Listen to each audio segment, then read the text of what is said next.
شما آگاه هستین برادران و خواهران مسلمانم که امام علی رحمانوف رئیس جمهور کافر تاجیکستان چقدر قوانین های بضد قوانین الله را وضع میکنه.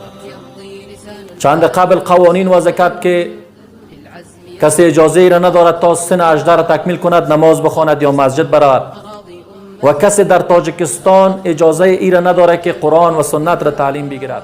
الله سبحانه و تعالی به چنین طاغوت ها پیام میده که اینما تکونوا یدرککم الموت ولو کنتم فی بروج مشیده. در هر کجایی که باشید مرگ به سراغتان میرسد. ای امام علی رحمانوف کافر، تو فکر نکو که چهار طرف تو پیروای کافرت است، از تو محافظت میکند و تو در موترای زریحی میگردی. نه خیر، هیچ چیز تو را حفاظت کردن نمیتواند. وقتی که وقتت پورا باشد به اذن الله مردار خواهی شد. ای